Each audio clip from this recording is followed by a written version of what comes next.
اعوذ باللہ السمیع العلیم من الشیطان الرجیم من حمزہ ونفخہ ونفثہ رب اشرح لی صدری ویسر لی امری واحلل عقدۃ من لسانی یفقہوا قولی اللہم فقہنا فی الدین۔ السلام علیکم ورحمۃ اللہ وبرکاتہ۔ سورہ آل عمران اور آیت نمبر 92۔ اس میں اللہ فرماتے ہیں لن تنالوا البر حتی تنفقوا مما تحبون، کہ تم ہرگز نیکی کو نہیں پہنچ سکتے، نیکی کو حاصل نہیں کر سکتے جب تک کہ تم اپنی پسندیدہ چیز کو اللہ کے راستے میں خرچ نہ کرو گے۔ وما تنفقوا، اور جو کچھ تم خرچ کرو گے، من شیئن، کسی بھی چیز میں سے، فإن اللہ، تو بے شک اللہ، بھی اس کو علیم، جاننے والا ہے۔ تو اس آیت میں اللہ سبحانہ و تعالیٰ انفاق فی سبیل اللہ کے بارے میں ایک نیا تعارف کروا رہے ہیں۔ حالانکہ اللہ کے راستے میں انفاق فی سبیل اللہ کے بارے میں بہت سی آیات گزری ہیں، لیکن اس آیت میں خاص طور سے اللہ کی راہ میں وہ مال خرچ کرنے کے لیے کہا جا رہا ہے جو تم بہت زیادہ پسند کرتے ہو۔ کیوں؟ اس لیے یہاں پر خطاب اہل کتاب سے اور یہود کے بارے میں ہو رہا ہے۔ کیوں؟ کیونکہ انہوں نے دین کو چند اس کے احکام ادا کرنے کو یا چند ظاہری کام کرنے کو دین کے، یا کچھ رسم و رواجوں کو، یا کچھ دین کے چند کام کرنے کو ہی دین سمجھ لیا تھا، اور وہ سمجھتے تھے کہ ہم نے دین کا حق ادا کر دیا، اور اس بات پر فخر کرتے تھے کہ ہم انبیاء کی اولاد ہیں، اللہ کے بہت پیارے ہیں۔ اس بات پر، ان کے اس خیال پر یا گمان پر اللہ تعالیٰ ان کو یہ احکام دے رہے ہیں یا یہ حکم دے رہے ہیں کہ تم جب تک نیکی کو پا نہیں سکتے، جب تک کہ تم اپنی پسندیدہ چیزوں کو اللہ کے راستے میں خرچ نہ کرو گے، یعنی دین خالی اس کا ہی نام نہیں ہے کہ تم رسمی کچھ چند عبادات یا کچھ چند صدقہ خیرات یا کچھ نیکی کے کام کر لو، اسی کا نام نہیں، جب تک کہ تم اپنی پسندیدہ چیزیں، جس کو انسان بہت محبت کرتا ہے، جن چیزوں سے، جس مال سے، جب تک کہ تم وہ اللہ کے راستے میں خرچ نہیں کرو گے۔ تو اس آیات کے اترنے کے بعد اصحابہ اکرام کا حال کیا تھا، اس کو بھی ہم تھوڑا سا اس کے بارے میں سنیں گے کہ اصحابہ اکرام اللہ کے کوئی بھی حکم کو، چاہے وہ کسی کو بھی سنایا جا رہا ہو، چاہے یہ آیات یہود اور نصارہ کے لیے اتری، اہل کتاب کو کہا جا رہا ہے، لیکن اس کے باوجود اصحابہ اکرام کا حال کیا تھا، وہ اس کو اپنے اوپر کس طرح سے لیتے تھے، ہر آیت کو، ہر حکم کو اللہ کے سن کر۔ اس کے بارے میں سب سے پہلے ابو طلحہ، جو بہت بڑے اصحابی تھے، انہوں نے جب یہ آیت سنی، جب یہ آیت اتری، نازل ہوئی اور اس کے بارے میں سنا،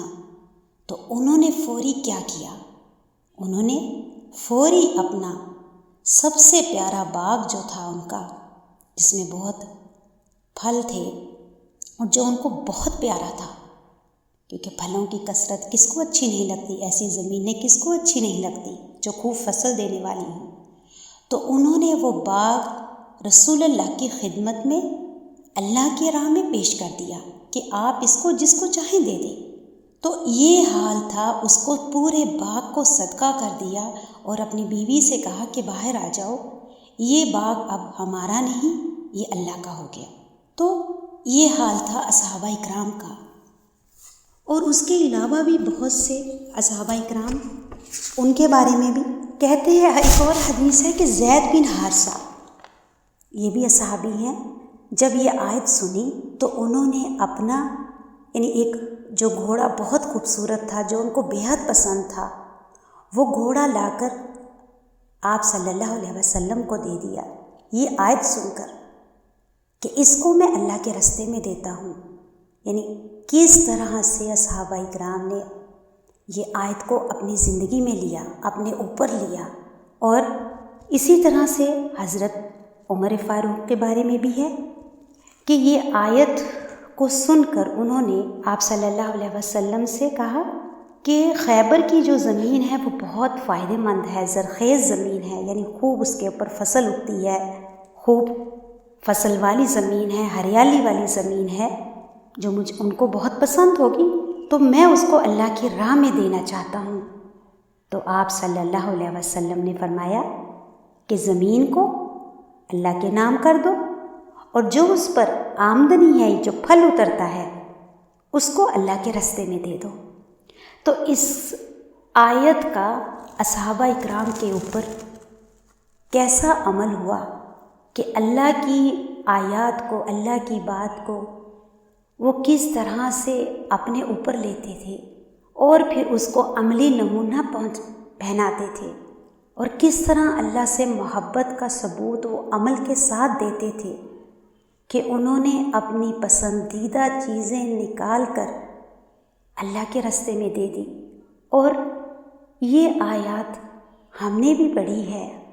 ہم میں سے کتنے لوگوں نے اس قرآن کو ختم کیا ہے اور کتنی مرتبہ پڑھی ہے، کتنے لوگوں نے یہ آیات کو کتنی مرتبہ پڑھایا بھی ہے اس کا معنی اور مقصد. لیکن کیا ہم نے اس آیت کو اس طرح سے اپنی زندگی پر لیا ہے کہ ہم نے اس کو سن کر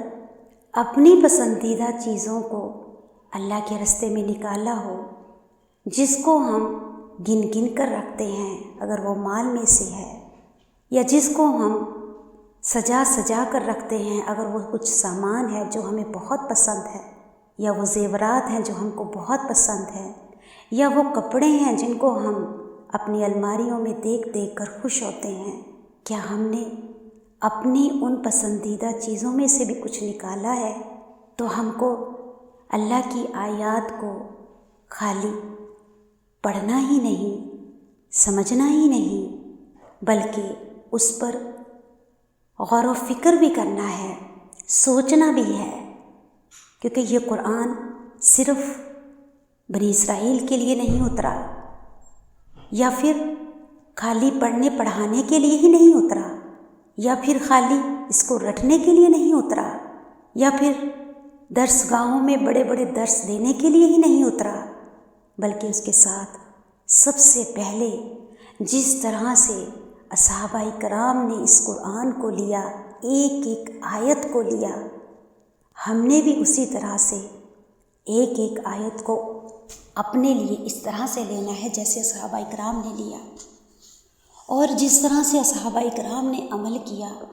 ہم نے بھی ہر آیت کو اسی طرح سے اپنے اپنے عمل میں لانا ہے. اور جو بھی احکام والی آیتیں آئیں جس میں اللہ سبحانہ و تعالیٰ کچھ ہمیں کرنے کے لیے کہیں، تو فوری ہم نے وہاں پر رک کر اپنے آپ کے بارے میں سوچنا ہے، غور کرنا ہے کہ کیا میں اپنی پسندیدہ چیزوں میں سے کوئی چیز نکالتی ہوں. جب میرے گھر میں اچھا کھانا